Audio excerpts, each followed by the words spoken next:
नमस्कार, मैं हूं शम्स ताहिर खान और आप देख रहे हैं वारदात। स्लॉटर हाउस, बूचड़ खाना, कत्ल खाना या फिर कमेला कह लीजिए, यानी वो जगह जहां जानवरों को काटने का बाकायदा लाइसेंस दिया जाता है। मगर ये लाइसेंस सिर्फ बुफेलो यानी भैंस के लिए है और यही स्लॉटर हाउस आजकल यूपी में सबसे बड़ा मुद्दा बना हुआ है। इस मुद्दे से जुड़ा एक सवाल जिसका जवाब हर कोई जानना चाहता है, वो ये कि क्या अब यूपी के सारे स्लॉटर हाउस बंद कर दिए जाएंगे या फिर सिर्फ उन बूचड़खानों पर ताले लगेंगे जो गैर कानूनी तरीके से चल रहे हैं। तो आइए आज आपको यूपी के बूचड़खानों का पूरा सच बताते हैं।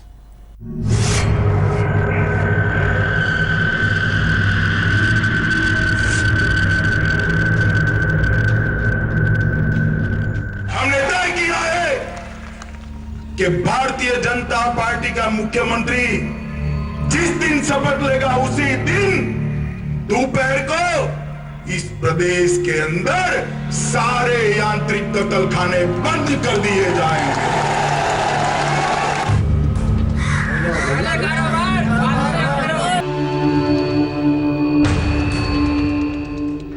इन्होंने स्लॉटर हाउसों को सब्सिडी दी, मटन एक्सपोर्ट करने की सब्सिडी दी।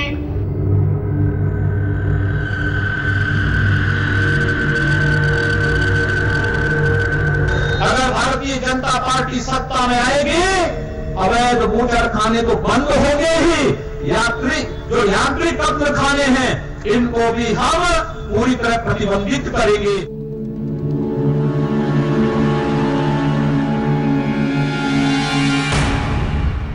हमारे बाल बच्चे हैं छोटे छोटे, कहाँ जाएंगे? हम लोग का कोई बिजनेस नहीं, कोई धंधा नहीं, इसके अलावा कोई जरिया मास नहीं है। धंधा नेहरू जी गांधी जी के जमाने से होता चला आ रहा, तो बच्चे कहाँ जाएंगे? बच्चे का भूखे मरेंगे। ये पुश्तैनी काम हमारा है, ये काम हम नहीं करेंगे तो हमको कोई नौकरी मिलेगी? अगर हमको नौकरी दे रहे हैं तो हमको इनकी बातों पे सहमत है। तो हम लोग को भूखे मरेंगे तो कहाँ से लाएंगे? कौन देगा हम लोग को खाना? जो अवैध रूप से जो काम जो इधर उधर हो रहा है उसको जो तो बंद करे, हम लोगों को कोई एतराज नहीं।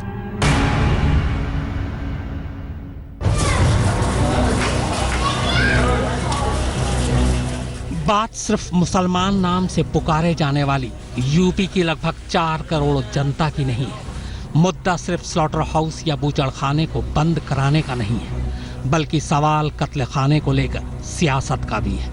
और इसी सियासत से उठता सबसे बड़ा सवाल ये है कि क्या अब यूपी के सारे स्लॉटर हाउस बंद हो जाएंगे, जानवरों के सारे कत्ल खानों पर ताले लग जाएंगे या फिर सिर्फ उन्हीं बूचड़खानों पर गाज गिरेगी जहां गैर कानूनी तरीके से धंधा चल रहा है, यानी जिनके पास जानवरों के कत्ल का लाइसेंस नहीं है। न इस सवाल को छोटा समझिए और ना ही इसे सिर्फ और सिर्फ राजनीति समझने की भूल कीजिए, क्योंकि मामला 17,000 करोड़ रुपए का है और करीब 3 लाख लोगों के रोजगार से जुड़ा है।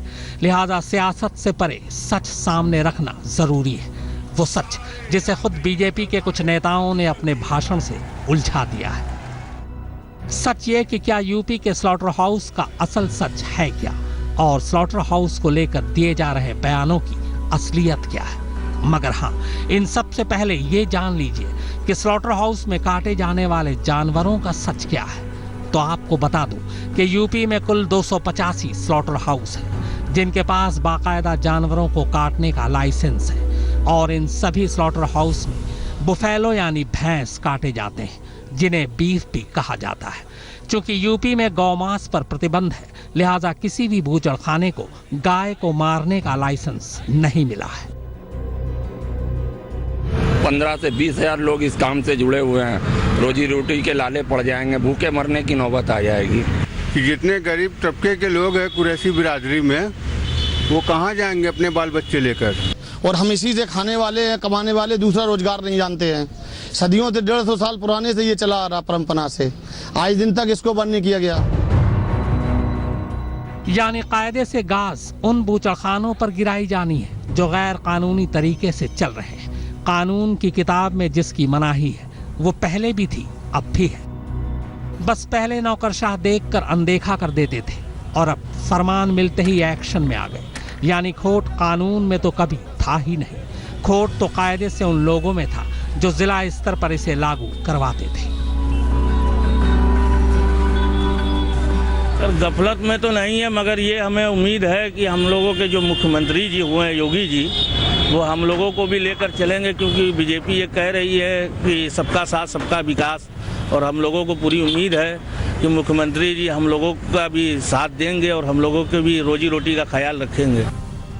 अब बीजेपी ने चुनाव में बूचड़खानों को बंद कराने का वादा तो कर दिया है, मगर अवैध बूचड़खानों को छोड़कर उन बूचड़खानों का क्या जो केंद्र सरकार से लाइसेंस लिए बैठे हैं, और उनका क्या जो यांत्रिक फैक्ट्रियों में मीट का कारोबार करके देश की कुल आमदनी को 26,000 करोड़ से भी ज्यादा कर चुके हैं और आने वाले वक्त में 40,000 करोड़ रुपए करने जा रहे हैं।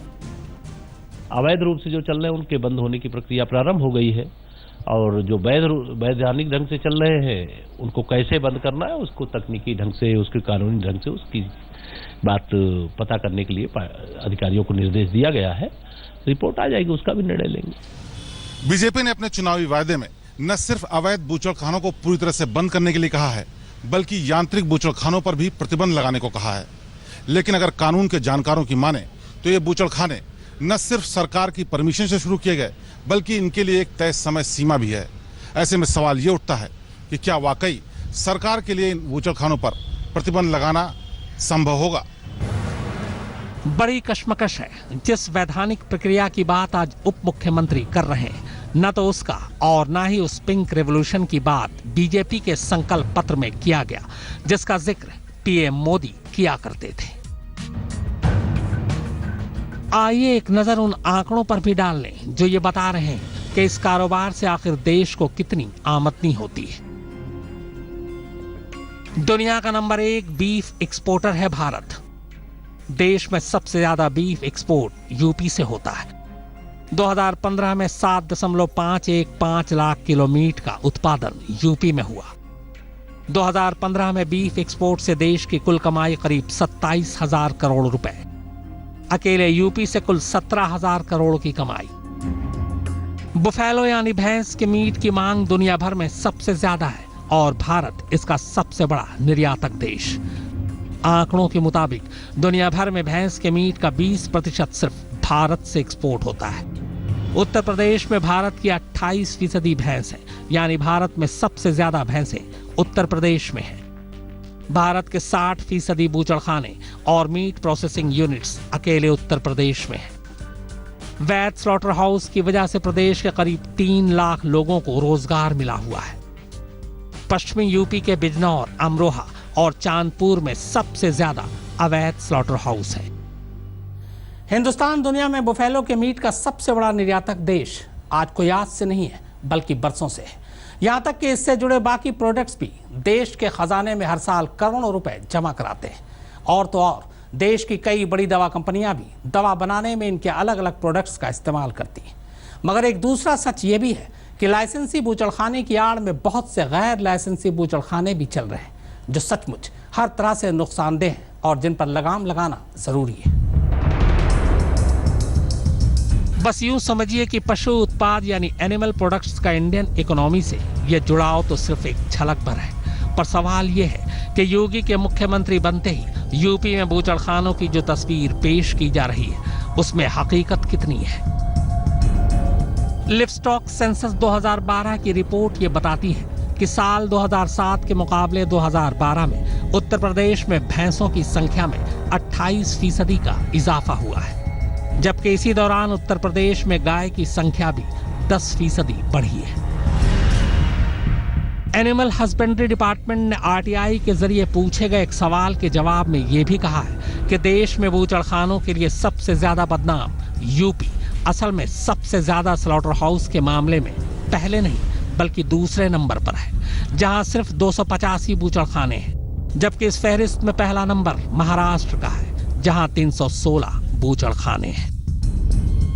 इतना ही नहीं, उत्तर प्रदेश में करीब 3 दर्जन बूचड़खाने ऐसे हैं जो केंद्र सरकार से लाइसेंस प्राप्त और रजिस्टर्ड हैं, जिनमें सबसे ज्यादा 7 अलीगढ़ में, 5 गाजियाबाद जिले में, 4 उन्नाव में, 3 मेरठ में और 2 सहारनपुर में। इसके अलावा बाराबंकी, बुलंदशहर, मुजफ्फरनगर, गौतम बुद्ध नगर, हापुड़, मुरादाबाद, रामपुर, बरेली, झांसी, लखनऊ और बुलंदशहर में भी एक एक बूचड़खाना रजिस्टर्ड है।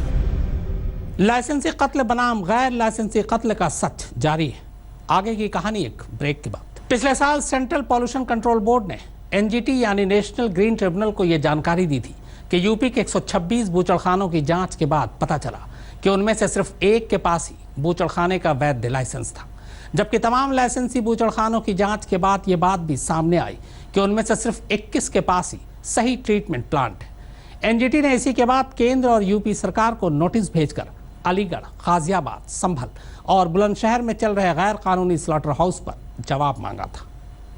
अगर भारतीय जनता पार्टी सत्ता में आएगी, अवैध बूचड़खाने तो बंद होंगे ही, जो यांत्रिक कत्ल खाने हैं इनको भी हम पूरी तरह प्रतिबंधित करेंगे।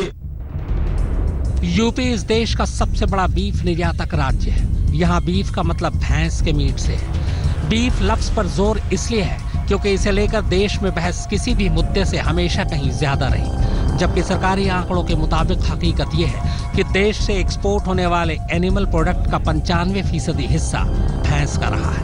ऐसे में अब ये चर्चा एक बार फिर पुरजोर तरीके से हो रही है क्योंकि बीजेपी ने अवैध और यांत्रिक बूचड़खाने को बंद करने का संकल्प लेकर इस पेशे से जुड़े लाखों लोगों में खलबली मचा दी है कि भारतीय जनता पार्टी का मुख्यमंत्री जिस दिन शपथ लेगा उसी दिन दोपहर को इस प्रदेश के अंदर सारे यांत्रिक कत्लखाने बंद कर दिए जाएंगे। यूपी में योगी आदित्यनाथ के सीएम पद की शपथ लेने के 24 घंटे के अंदर ही योगी सरकार ने बीजेपी संकल्प पत्र के वादों को पूरा करना शुरू कर दिया है। सूबे के कई इलाकों में अवैध बूचड़खानों की सीलिंग शुरू हो चुकी है। वाराणसी, वो कहाँ जाएंगे अपने बाल बच्चे लेकर? अगर बंद कर देंगे तो उन्हें कोई काम दीजिए, उनके रोजी रोटी का इंतजाम करिए, फिर आप बेशक बंद करिए। लखीमपुर खीरी, भुखमरी के कगार पर हम लोग पहुंच जाएंगे। जब रोजगार ही खत्म होगी तो बेकारी तो होगी करेंगे। तो क्या चाहते हैं, मतलब क्या सरकार से मांग है? क्या चाहते ये हैं कि कारोबार हम लोग ना बंद है। उन्नाव, 15 साल से काम कर रहा हूँ, अगर ये बंद कर दिया जाएगा, बंद कर देगा तो मेरे बीवी बच्चे क्या खाएंगे? इसी से मैं रोटी रोटी घर चल रही है। गाजीपुर, स्लॉटर हाउस बंद करने का तो बहुत गलत है। गरीब हैं ये लोग, रोज कुआं खोदते हैं, रोज पानी पीते हैं। हमारे बाप दादा सब लोग यही काम करते थे, ये भी बच्चे भी कर रहे हैं। कहाँ जाएंगे बच्चे? हाँ, ये बिल्कुल गलत है। टासना, सबसे पहले तो परिवार को पालने की आ जाएगी, उसमें काम नहीं रहेगा, काम नहीं करेंगे तो खाएंगे कहाँ से? इसे ऐसा है, ये जो है पॉलिटिकल मामला ना लेके इसे थोड़ा अपना गरीबों के लिए रोजगार से भी जोड़ा जाना चाहिए, रोजगार के हिसाब से भी देखना चाहिए। मेरठ, देखो खाने के बारे में एक बात कहना चाहते हैं, गैर कानूनी से चल रहे हो तो बंद होने चाहिए। अगर जो जायज है, जो जनता है, जो शहर का आपूर्ति है, वो कैसे रोक दोगे आप? वो कैसे ठप कर दोगे? कानपुर, यहाँ जो है कटता अटता है, यही रिजेक्ट पेट के लिए नहीं समझ लो है कट रहा है, और वो कानून कि हम लोग जो है इसी का धंधा करते हैं, और अगर करेंगे नहीं तो खाएंगे क्या? यही हमारा एक कारोबार है हमारा।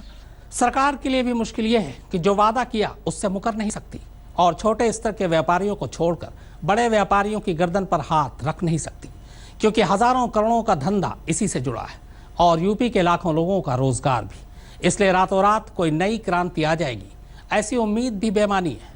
तो वारदात की खास पेशकश में फिलहाल इतना ही, मगर आज तक पर खबरों का सिलसिला लगातार जारी।